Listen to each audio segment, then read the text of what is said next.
ان کا مقصد تھا کہ میں جاؤں عراق میں جا کر، شام میں جا کر، اس ایریے میں یزید بیٹھ چکا تھا تخت پر، تو گویا وہ امیر المؤمنین اپنے آپ کو کہلوانا شروع ہو گیا۔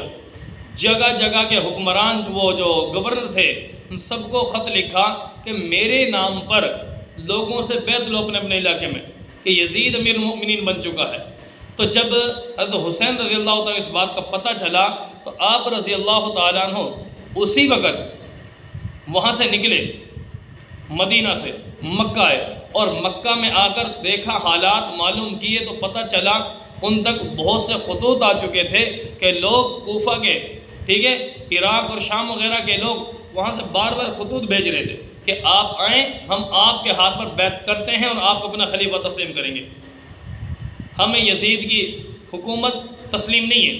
تو اس طرح کے خطوط گئے بار بار۔ اب ادھر سے جب مکہ میں یہ گئے، عبداللہ بن زبیر، عبداللہ بن عباس، عبداللہ بن مسعود رضی اللہ تعالیٰ عنہ وغیرہ جو بزرگ صحابہ تھے، انہوں نے سمجھایا، روکا کہ آپ ایسی شخصیت ہیں، پیارے نبی کے نواسے ہیں، ٹھیک ہے، بہت بڑی آپ کی شان ہے، وہاں کے لوگ آپ کو ضائع کر دیں گے، وہ وعدے کے بڑے کچے۔ انہوں نے خطوط دکھائے تو بتایا بھئی اتنے زیادہ خطوط آئے، بتاؤ انکار کی گنجائش ہے؟ وہ خاموش ہو گئے۔ پھر کہا چلو تمہاری بات مانتے ہوئے میں اپنے چچا کے بیٹے مسلم بن عقیل کو بھیجتا ہوں، مسلم بن عقیل کو۔ وہ وہاں پر گئے، ٹھیک ہے، وہاں کے لوگوں نے بیعت کی، ٹھیک ہے، بہت جوک در جوک ان کے ہاتھ پر بیعت کرتے جا رہے ہیں۔ اور ہوا کیا، حضرت حسین رضی اللہ تعالیٰ عنہ کو وہاں پر چند دن رہنے کے بعد مسلم بن عقیل نے خط لکھ دیا کہ بھئی آپ ادھر آ جاؤ، اور یہاں کے لوگ تو بڑے آپ کے اس میں ہیں، محبت میں ہیں، اور آپ سے بیعت کرنے کے سلسلے میں بہت مشتاق ہیں۔ تو جب حضرت حسین رضی اللہ عنہ نے بتایا ان صحابہ کو، دیکھو بھئی مسلم بن عقیل کا بھی خط آ گیا۔ انہوں نے کہا کہ ٹھیک ہے جی، اللہ کے سپرد آپ جائیں۔ جب انہوں نے سفر شروع کر دیا تو ادھر سے عبید اللہ بن زیاد وہ گورنر بنا دیا گیا، ٹھیک ہے، نعمان بن بشیر غالباً وہ پہلے گورنر تھے، اس کو ہٹا کر عبید اللہ بن زیاد کو گورنر بنا دیا گیا۔ اب عبید اللہ بن زیاد ایک ظالم اور جابر مشہور تھا ظلم میں۔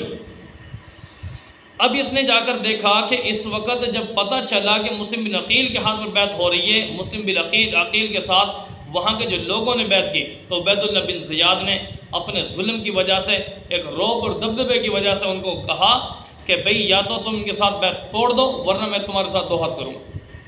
جو لوگ ان کے ہاتھ پر بیعت ہوئے سب نے بیعت توڑ دی، ٹھیک ہے، ہوا کہ یہ تنے تنہا رہ گئے۔ اب ان کے ساتھ ظلم و تشدد ہوا، بالآخر ان کو شہید کر دیا، ان کے بچوں کو شہید کر دیا۔ ادھر سے حضرت حسین رضی اللہ عنہ مدینہ سے، مکہ سے عراق اور کوفہ کی طرف سفر شروع کر چکے تھے۔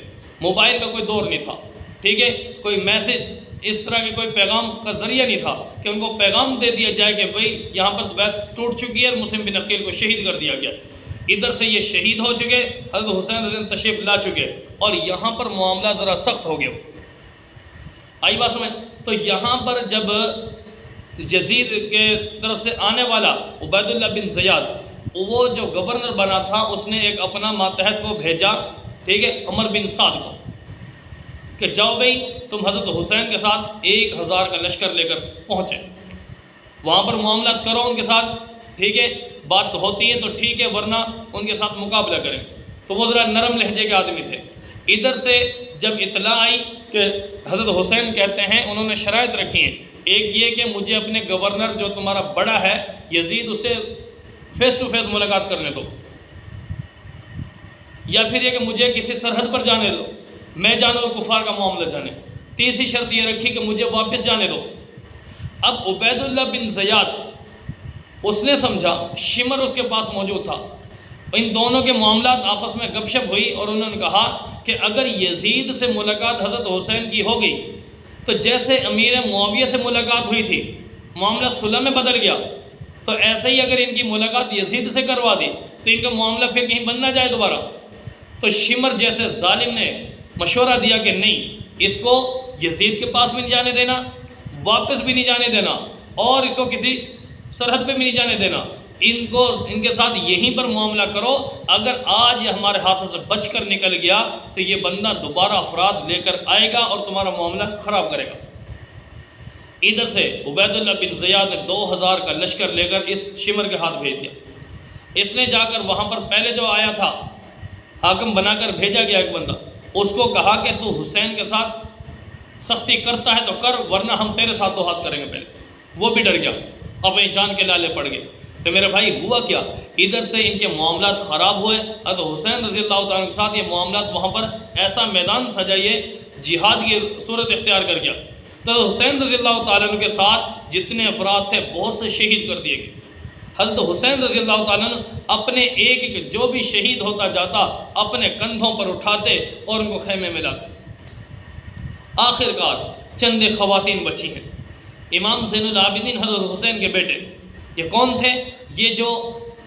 یہ ایران کی شہزادی جو گرفتار کر کے لائی گئی حضرت عمر رضی اللہ عنہ کے زمانے میں، شہر بانو جس کا نام ہے، شہزادی تھی۔ تو حضرت عمر نے کہا کہ یہ شہزادی ہے تو شہزادی کا نکاح ہم شہزادے سے کریں گے۔ تو میرے بھائی دوستو، حضرت عمر رضی اللہ تعالیٰ عنہ نے یہ نکاح حضرت حسین سے کیا تھا، تو یہ معاملہ ان کے ساتھ جو ہوا ہے، اس سے ایک بیٹا زین العابدین پیدا ہوا۔ تو یہ ان دنوں میں بیمار تھے، اللہ کی قدرت، ان ظالموں نے کچھ نہیں کہا۔ تو حضرت حسین رضی اللہ تعالیٰ عنہ کی جب شہادت آخر کار ان کو بھی شہید کر دیا گیا، بہن موجود ہیں، بہن کہنے لگی میرے بھائی اگر آپ کے ساتھ یہ معاملہ کریں، شہید کر دیں، تو میں کیا معاملہ اختیار کروں، کیسے کروں؟ فرمایا آپ نے اپنے پردے سے باہر نہیں آنا، خیمے میں موجود رہنا۔ یہ ظالم بکواس کرتے ہیں کہ حضرت زینب بغیر دوپٹے کے باہر پھرتی رہی، فضول قسم کی بکواس ہے، اس کا شریعت سے حقیقت سے کوئی تعلق نہیں۔ نبی کے بیٹی اما فاطمہ کی تربیت یافتہ ان کی بیٹی، ایسے کیسے ہو سکتا ہے جو حیا کا درس فاطمہ کے گھر سے پائے، کیسے بے پردگی کر سکتی ہے؟ عجیب قسم کی بات پھیلائی جاتی ہے۔ تو بہرحال انہوں نے کچھ نہیں کیا، ان کے شہید جب کر دیا گیا، مختصر عرض کر رہا ہوں، شہادت کے بعد ان کا سر عبید اللہ بن زیاد کے دربار میں پہنچایا گیا، تو وہ ظالم ان کے ان ہونٹوں پر چھڑی مار رہا تھا۔ زید بن ارقم رضی اللہ تعالیٰ عنہ بزرگ صحابی تھے، موجود تھے، کہا کہ ظالم ان ہونٹوں پر میں نے اپنے محبوب کو بوسہ دیتے بار بار دیکھا، چھڑی پیچھے کر لے۔ بہرحال یہ معاملہ ہوا۔ اب یہاں پر ہوا گیا، یہ عبید اللہ بن زیاد میں بعد میں بات کروں گا کہ یہاں سے ان کے سر مبارک کو لے جا کر یزید کے سامنے پیش کیا گیا۔ تو یزید کے جب سامنے پیش کیا گیا، عجیب کہرام مچا، وہاں پر شور برپا۔ یزید کی بیوی باہر نکلی اور اس نے کہا کہ ظالم تو نے یہ کیا کر دیا، نبی کے نمازے کو شہید کروا دیا۔ اس نے کہا یزید کی بیوی کو پتہ نہیں چلا، دوپٹہ بھی چھوڑ بیٹھی۔ جلدی سے یزید نے اپنی چادر اتاری، پکڑائی، سر پہ دوپٹہ رکھ، گھر چل، میں ان ظالموں کے ساتھ معاملہ کرتا ہوں۔ اس نے کوئی معاملہ نہیں کیا۔ ہلکے سے لام تان کر دینا، کیا یہی بدلہ ہوتا ہے؟ اتنی بڑی شخصیت کا کیا یہی بدلہ ہوتا ہے؟ تو جب اس نے کوئی ایسا معاملہ، کوئی رد عمل نہیں کیا جس کی بدولت یزید بھی اس کے قاتلین میں، حضرت حسین کے قاتلین میں برابر کا شریک ہے۔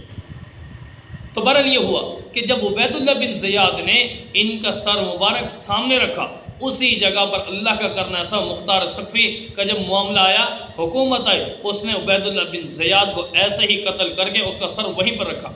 اور پھر جب مختار ثقفی وہ اس کے بعد اگلا ہے تو اس کا سر وہاں پر رکھا۔ کئی افراد کے ساتھ یہی معاملہ ہوا، اور مختار ثقفی ایک ظالم تھا، اس ظالم نے کیا کیا؟ ٹھیک ہے، ظلم تو مشہور تھا نا، اس نے عبید اللہ بن زیاد کی لاش پر ایسے وہ باولے کتے چھوڑ دیے، ایسا ظلم اس کے ساتھ، اس کے ظلم کے بدلے یہ حشر اس کا ہوا۔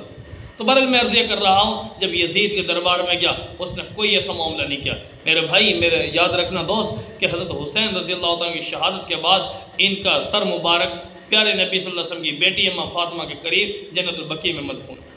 تو یہ ایک عجیب معاملہ ہوا ہے، اس محرم کے مہینے میں یہ واقعہ رونما ہوا۔ تو ہمیں کیا کرنا چاہیے؟ ان کی شہادت کو اپنے وقت پر یاد بھی رکھنا، اور ان کا مشن کیا تھا اس مشن کو اپنانا چاہیے۔ مشن تھا دین کی سربلندی، مشن تھا دین کو بچانا، ٹھیک ہے، نمازیں دیتے گئے، حیا کا درس دیتے گئے۔